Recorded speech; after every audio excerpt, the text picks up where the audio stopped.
momento de replantearnos hacia dónde vamos, si seguimos quedándonos con un discurso totalmente técnico, totalmente académico y que no le está llegando a las mujeres. En Costa Rica, cuando nosotros llegamos al INAMO, hicimos un estudio de percepción y el 90% de las personas dijeron no estar de acuerdo con las políticas públicas del INAMO. Y cuando les preguntamos qué teníamos que hacer, nos dijeron exactamente lo que sí hacemos. Entonces hay una percepción de que no hay una identificación de las mujeres ni de la comunidad con el mecanismo. Tenemos que cambiar las narrativas, tenemos que cambiar los discursos y no porque sean más gritonas algunas personas van a ser las que más atención nos van a poner. A veces, cuando tratamos de silenciar voces, y yo me coloco en el centro de este discurso, porque muchos de estos grupos a mí no me han preguntado nada, siendo la ministra de la Condición de la Mujer, y han invisibilizado. Es más, me enteré un día de estos que estoy esperando a un grupo que se reúna conmigo y dijeron, la Junta Directiva no quiere reunirse con usted. ¿Cómo podemos avanzar si minimizan y si no quieren o silencian a la persona que está a cargo? Yo creo que en esta línea nosotros hemos venido haciendo esfuerzos importantes, tenemos las puertas abiertas para hablar con todas las personas, pero sí la modernización de la institución requiere sí o sí un cambio no solo de paradigma, un cambio de gestión y un cambio de pensamiento para que podamos avanzar y tener un instituto más acorde a las necesidades de hoy.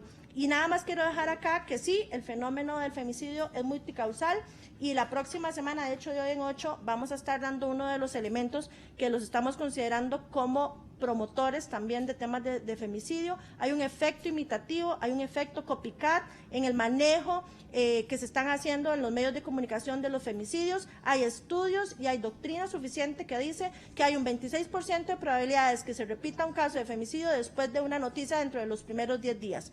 Estamos lanzando las guías para los medios de comunicación que se llama Informar para Prevenir y es importante que lleven esos procesos porque hay el mismo efecto que se provoca con el efecto Welter, que es el de los suicidios, se presenta en los femicidios y se ve más en estos casos porque son hombres intrafamiliar, que no es la primera vez que piensan que quieren acabar con la vida de su pareja o de su expareja, pero algo les decía que el sentido común no lo pueden hacer, pero si están viendo noticias que les dicen hasta cómo lo están haciendo, dicen, si ellos se animaron, yo me animo, y vemos incluso que terminan con el suicidio de ellos, o sea, fue el detonante que los animó a hacer lo que no lo habían decidido hacer. Entonces, definitivamente es un tema que es multicausal y que estamos abordando.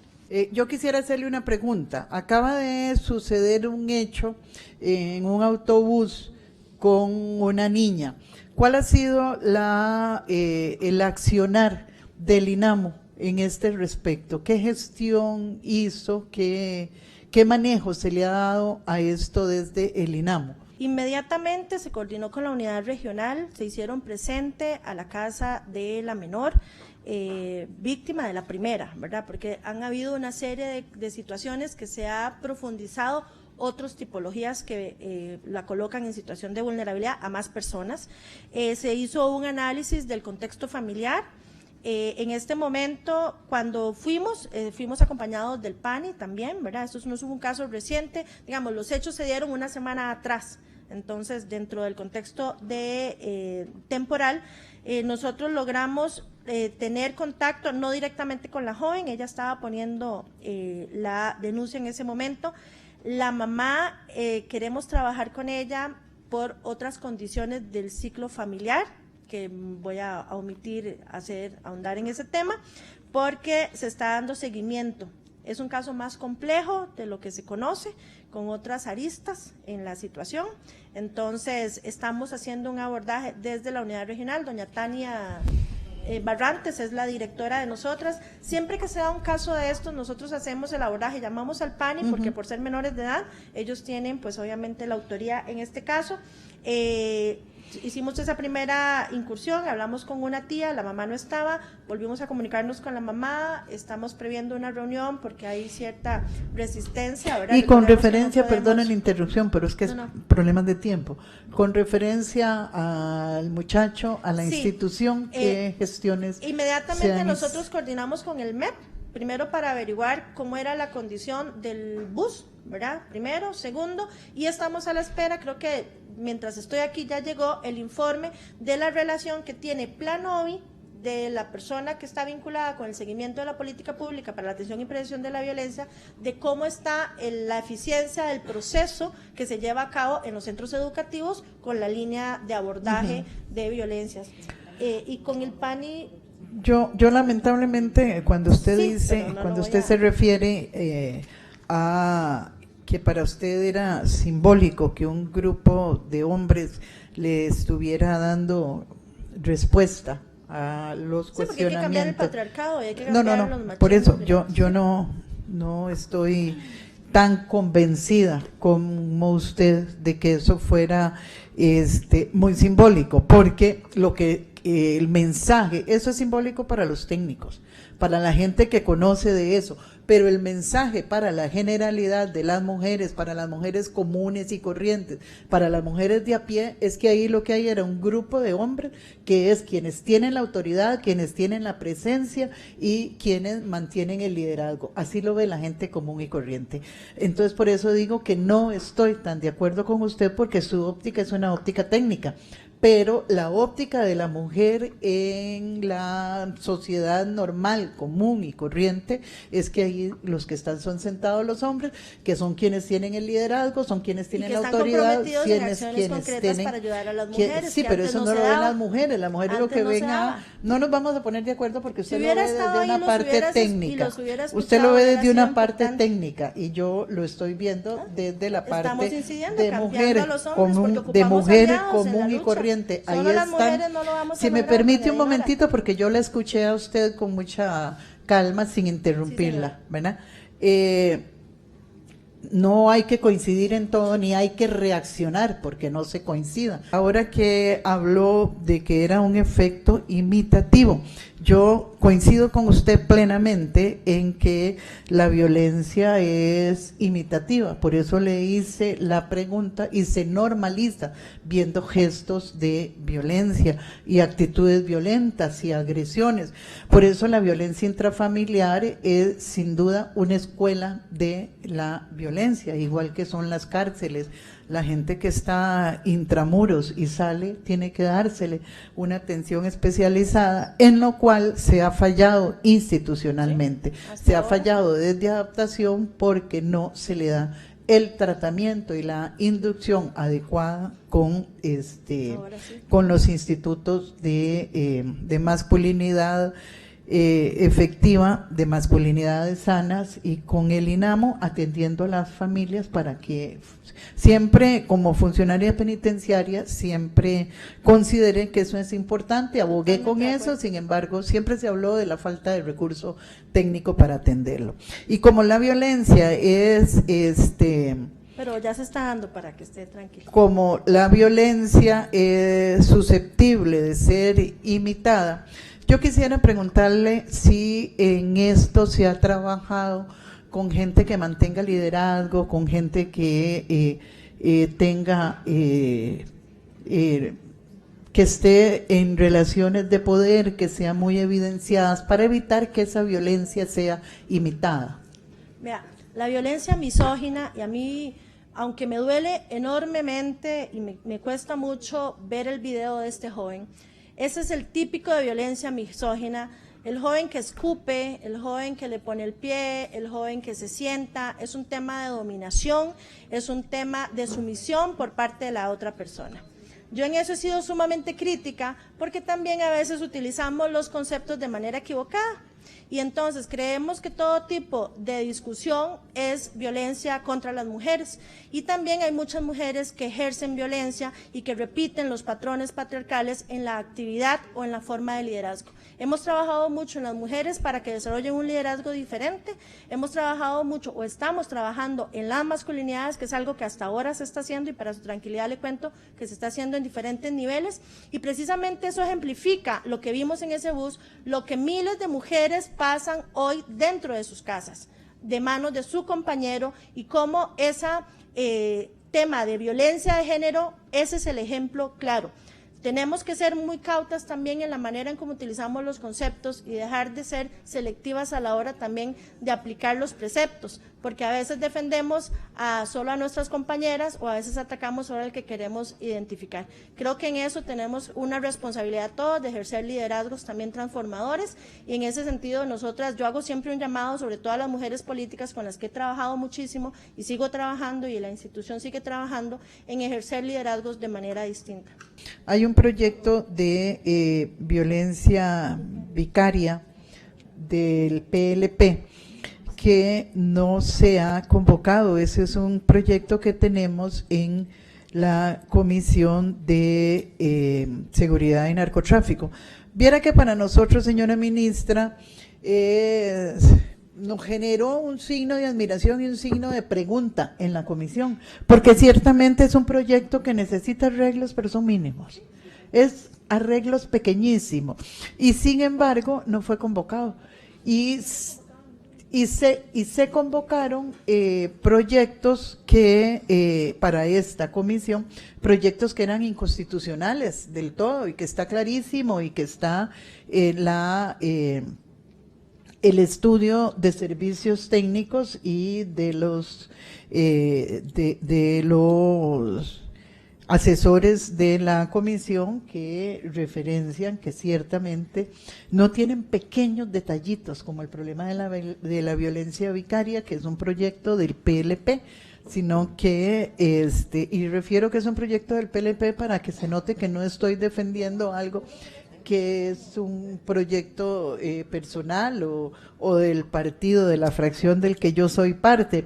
Pero en la situación en que estamos en este momento en el país, y como se han convocado otros proyectos que no son detallitos lo que hay que arreglar, sino que son situaciones de verdad gravísimas que del todo no pasan. Eso en referencia, no para entrar en una discusión en esto, sino para ver si a través suyo se puede generar la influencia con el señor Chávez para que se convoque este proyecto. Y no puedo dejar de lado lo que hacía referencia doña Rocío. Yo sé que usted es ministra de este gobierno y que entiendo que hay un nivel de jerarquía y hay un nivel de cuando uno tiene un jefe, que aunque sea el presidente de la República y usted sea ministra, pero hay un nivel de jefatura y de autoridad, igual que se ejerce en cualquier oficina pública.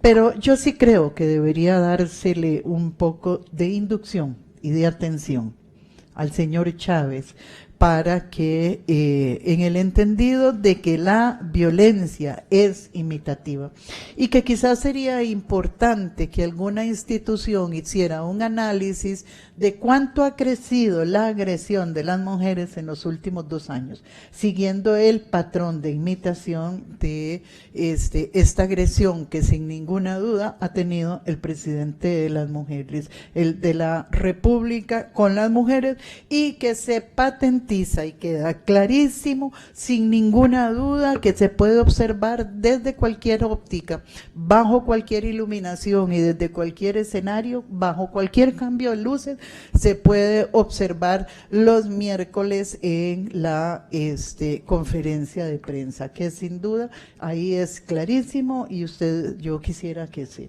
quitara el traje de ministra y se pusiera el de técnica y lo analizara desde esa óptica. Tampoco es para entrar en discusión ni para pedirle conclusiones a usted, es más que todo un comentario, señora presidenta, porque todos en la Asamblea Legislativa hemos coincidido de que la agresión verbal, gesticular que ha tenido el señor Chávez Robles ha sido claramente demostrativa de lo que es violencia contra las mujeres. Muchas gracias, señora presidenta, y no espero ninguna respuesta al respecto, porque era un comentario de mi parte. Vamos a ver, me falta a mí todavía participar y al final les vamos a dar unos para que cierren la presentación. A mí en mi condición técnica, ella me hace una pregunta directa. Vamos yo voy a cerrar tal vez mi parte y al final le vamos a dar Ok, tiempo perfecto. para que puedan referirse a lo que ustedes quieran referirse. No, orden, no, diputada no hice Banchero. una pregunta, hice una referencia para, no le pregunté, sino que más bien fue una referencia de que usted como ministra no era esperando una respuesta, sino que se quitara el traje de ministra y analizara desde una óptica técnica esa situación. Era me parte imagino de que mi no me va a comentario. silenciar. Como mujer también No, voy a tener mi derecho a hablar. no, por eso le digo, no era una pregunta, y cuando mencioné esto, no le estaba haciendo una pregunta, sino que era una referencia para una valoración técnica, desde un escenario técnico. De algunos de los proyectos que mencionabas, bueno, yo traía aquí la explicación, pero creo que en una de esas mesas de trabajo los podemos ver. El de violencia vicaria es uno de los que, y yo agradezco mucho al el diputado Gilberto, porque con él lo revisamos, o sea, realmente fue un proceso donde él nos pidió desde el inicio un trabajo. Lo que pasa es que al final hubo una imprecisión y creo que eso se puede modificar fácilmente ya dentro de la discusión. Aclaro que el tema de estos proyectos de ley, la ministra rectora soy yo, la que ha tomado la decisión de convocarlos o no soy yo. Hasta ahora nos los trasladan porque no los conocíamos y, como le digo, desde lo que pasó con la ley de reparación del daño, somos sumamente críticas a la hora de aprobar un proyecto de ley, porque una cosa es lo que entra y otra cosa es lo que sale, pero si además desde que entra no entra con la visión que queremos, perdón, pero que esa no sea responsabilidad de nosotros, sino del legislativo en su momento. Entonces, esa es una de las que hayamos hablado, por ejemplo, esa que menciona, o la de incluso hay una que fue de una, entiendo, de una tesis de grado, que creo que es doña Rocío la que la está proponiendo, que nos parece que esa tiene todo el sentido de apoyarla, el que tiene que ver con eliminar los estereotipos y la tipificación de lo que son, de lo que es el rapto, o sea, es básicamente absurdo realmente. Por eso, nosotras hasta ahora que ustedes nos hicieron el traslado de las leyes que estaban propiciando, es que las estamos revisando con lupa, y me parece que eso es un trabajo que podemos hacer en conjunto y evidenciar otros que ustedes, como los promotores de la ley, podrían estar desarrollando.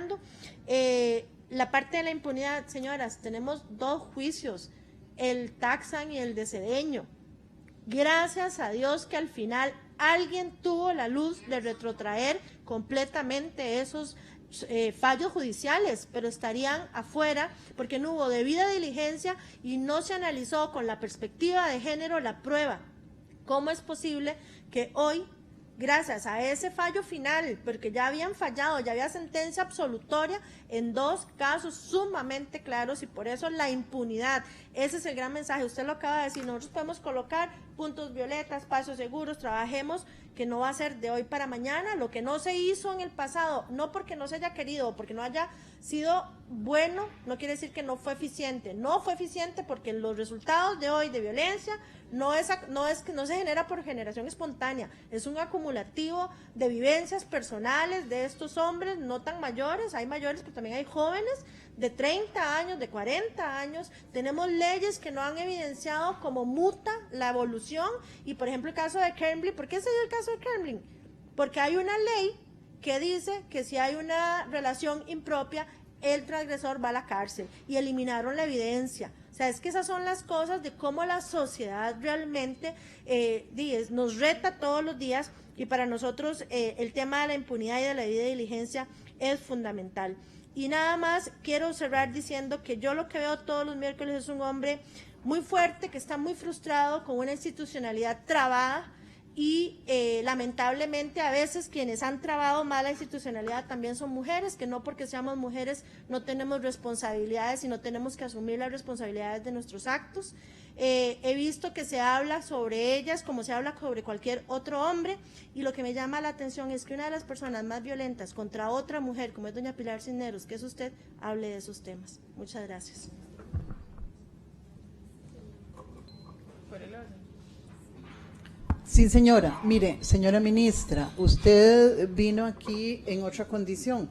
En primer lugar, no vino a calificar algo que no conoce, a calificar algo que no sabe, porque usted no está aquí y no conoce el nivel de agresividad, de grosería y de violencia que tiene la diputada Cisneros en las comisiones. Así es que yo le ruego a usted que se limite a hacer su trabajo, porque usted no la citaron a esta comisión, en primer lugar, a valorar algo que usted no conoce. Porque, como le digo, usted no conoce la agresividad, no conoce la violencia y no conoce el manejo que tiene la diputada Cisneros. Lo que pasa es que probablemente usted es de las personas que solo ve redes sociales y ve lo que montan los seguidores de redes sociales que está pagando el gobierno. Bueno, y si está muy ocupada trabajando, entonces no sé cómo se atreve usted a decir algo que no conoce, porque en su condición de ministra, usted lo que debe hacer entonces es analizar